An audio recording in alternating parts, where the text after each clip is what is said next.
So, ito yung, kasunod-sunundan ng huli nating, trade, yung ginawa nating video 'no, kung saan sinabi natin na na-hit yung stop loss 'no. So, yung huling trade natin ay losing trade.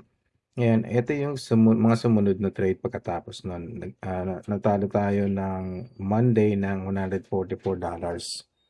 Ngayon yung, pagkatapos nun right after a day, nag-trade siya ng 0.03 noon Tuesday 'no, sa presyo na 4140 or 4120. Pero makikita mo umabot yung presyo hanggang dito 'no, yun umabot siya ng 4014 or 4010. Tapos ang stop loss lang natin diyan is 39 eh, yan 3999. Muntik na abutin 'no, muntik na tamaan. Ito yung Tuesday.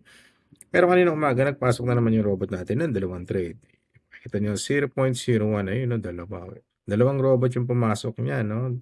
Yung isang fractal at saka yung isang consolidation. Tignan ngayon natin yan sa number natin. Ayun, no?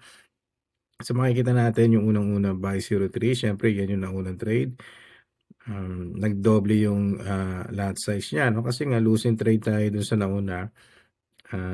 0.01 yun. Negative tayo ng $144 doon. No? Ang kasunod niya right away ay ito. No? So, nagdoble siya. Nag 0.03 siya.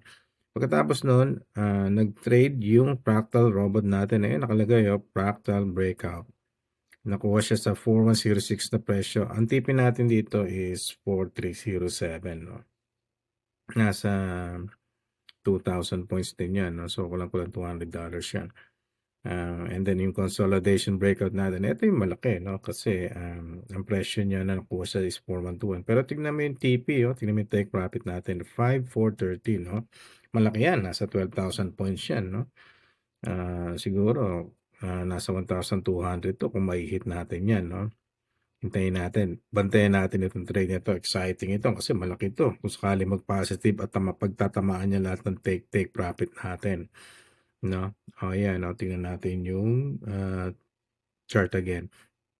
So, malayo pa tayo. Nasa taas yung mga take profit natin. Meron tayong take profit dito na malapit. Ayan, 4307.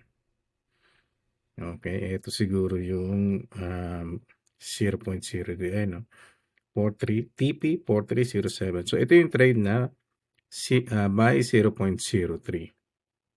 Ayan.